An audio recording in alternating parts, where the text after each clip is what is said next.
Welcome back আর sports. আমরা একটু আলোচনা যেতে চাই বাংলাদেশ শ্রীলঙ্কা ম্যাচ নিয়ে।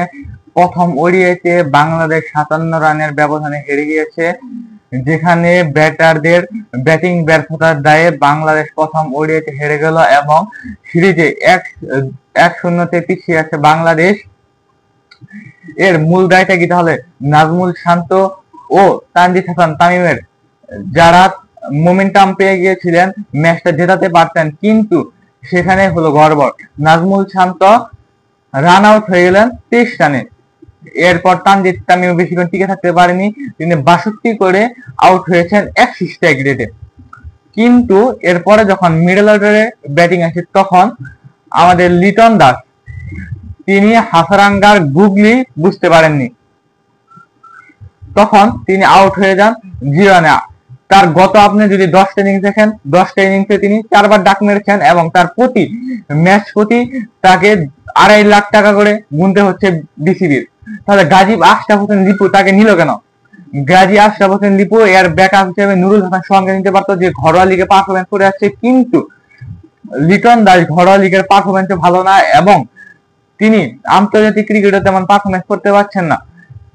তাহলে লিটন কেমন করে নিচ্ছে এবং তিনি ব্যর্থ হচ্ছেন এবং তাকে পরবর্তীতে 1 ম্যাচ 2 ম্যাচ বাদ দিয়ে আবার তাকে জাতীয় দলে কামব্যাক করা হচ্ছে, তিনি পারফর্ম করতে পারছেন না।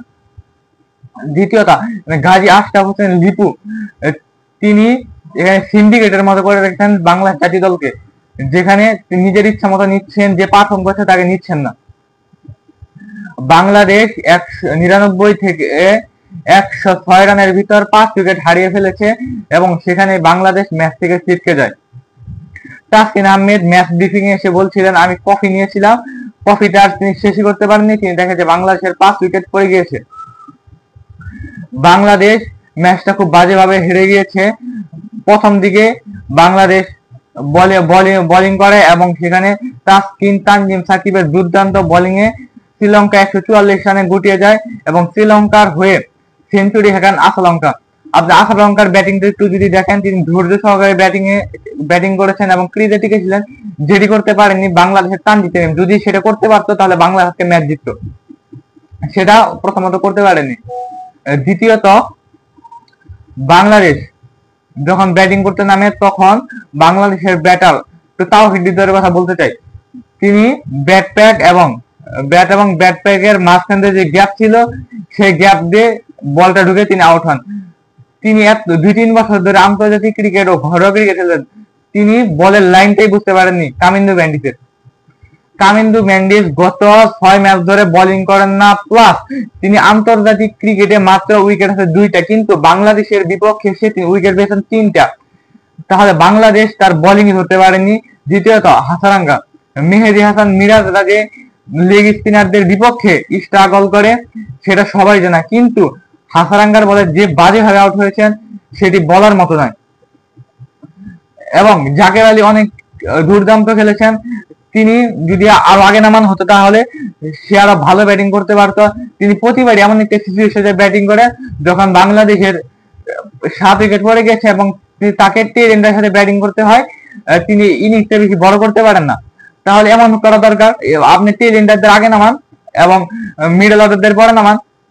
বাংলাদেশের মিডল অর্ডার পুরা ব্যর্থ এবং লিটন কুমার দাস কথা না বললেই নয়, তিনি 10 ইনিংসে 4টা ডাক মেরেছেন এবং তার লাস্ট 10 ইনিংসে মোট রান হলো 13। এবং মেহেদী হাসান মিরাজ ব্যাটিং এবং বোলিং এ দুই দিকে ফ্লপ, যাকে বাংলাদেশ টিম ম্যানেজমেন্ট বানিয়েছে ওয়ানডে দলের ক্যাপ্টেন। এবং শেষ পর্যন্ত বাংলাদেশ এই ম্যাচটি হেরে যায় এবং বাংলাদেশ এখন ব্যাকফুটে আছে এবং বাংলাদেশ ফেভারিটের তকমা হারিয়েছে। এবং বড় একটি কথা হলো, বাংলাদেশ এখন ঘুরে দাঁড়াতে পারবে কিনা তা একটি বলার মতো বিষয়। এবং বাংলাদেশ যে বোলার নিয়ে খেলেছে, তানভীর ইসলাম, তাসকিন আহমেদ, মুস্তাফিজুর রহমান, সেখানে একটি বাংলাদেশ বড় ভুল করেছে রিশাদ হোসেনকে না খেলে। তানভীর ইসলামের জায়গায় যদি রিশাদ হোসেনকে খেলা হতো, বাংলাদেশ ব্যাটিং একটা বড় ধরনের একটি অ্যাডভান্টেজ পেত এবং বাংলাদেশ এই বোলিং এর একটি ভালো ধরনের অবস্থানে থাকতো, কারণ তানভীর আহমেদ কালকে 1 উইকেট নিয়েছেন।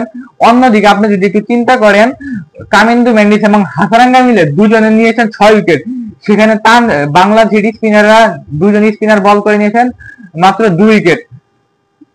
তাহলে বুঝে যাচ্ছে যে কালকে যদি রিশাদ হোসেনকে খেলানো হতো তাহলে রিশাদ হোসেন ভালো একটা বোলিং করতে পারতেন। এবং আপনি যদি চিন্তা করেন 2024 সালে শ্রীলঙ্কার সাথে রিশাদ হোসেন শেষ ওডিআইতে 18 বলে 45 রানের বিধ্বংসী ইনিংস বাংলাদেশকে জিতে দিয়েছিলেন, কিন্তু আজকে প্রেমাদাসার সেই স্টেডিয়ামে রিশাদ হোসেনকে ডাগা উঠে বসে থাকতে হচ্ছে, তাকে দল নামিয়ে নি। জাতীয় দলে কি সিন্ডিকেট চলছে, আমিনুল ইসলাম বুলবুলের অধীনেও এখন বাংলাদেশ ক্রিকেটে সুদিন ফিরছে না। বাংলাদেশকে দ্বিতীয় ওডিআইতে ঘুরে দাঁড়াতে পারবে, তাই একটি বড় প্রশ্ন।